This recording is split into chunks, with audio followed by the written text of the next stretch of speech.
Hi, my name is Tony. And my name is Tyler Vu. By the way, Tyler, did you decide where we are going today?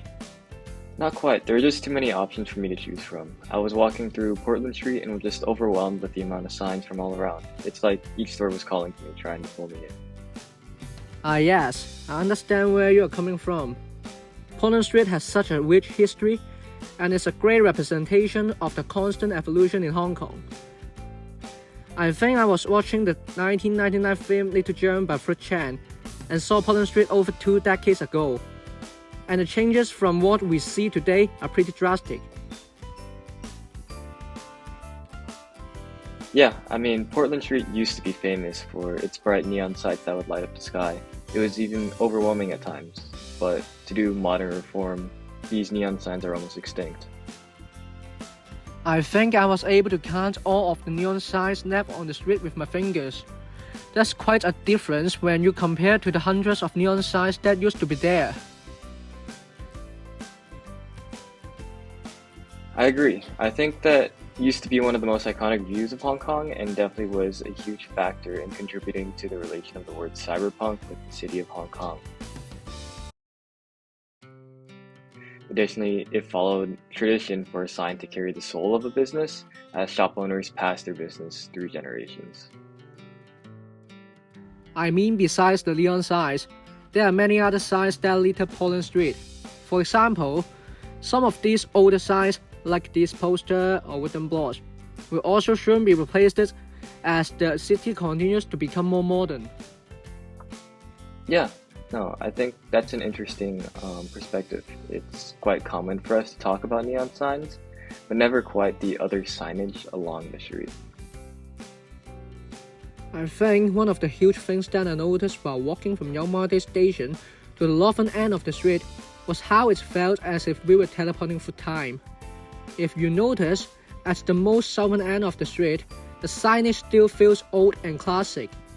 You have a lot of local restaurants and services along the street. However, the further you walk up the street, the more gentrified it becomes.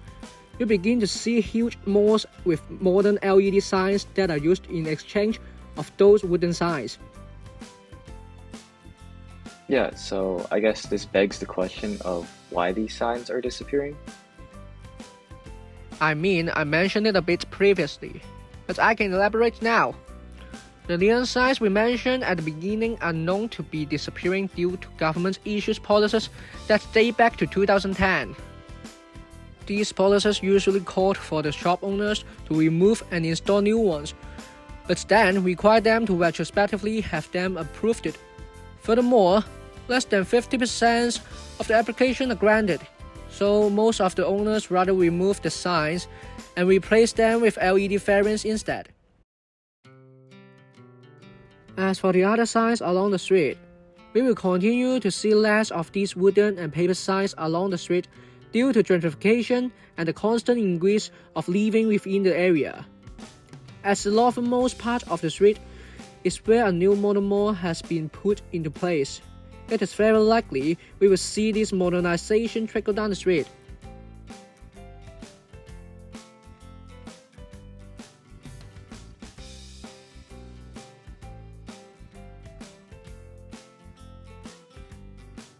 Yeah, that's a great point. Building off of that, this development will continue throughout the street and may lead to higher living costs, which will in turn push out long-term residents and small business owners. This is never a good circumstance, especially when it comes to locals within the area that have been there for generations.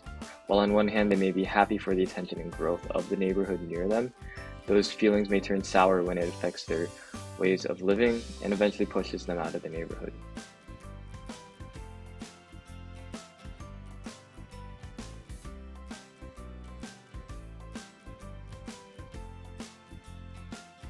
Hopefully, that is a circumstance that will not actually come to fruition. Ways we can combat this is through initiatives to support local businesses and careful urban planning.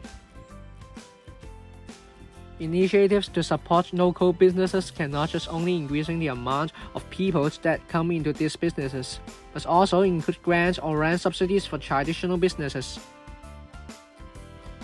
Urban planning is helping to ensure that new projects that are brought along are focused on improving the lives of current residents rather than displacing them for commercial gain.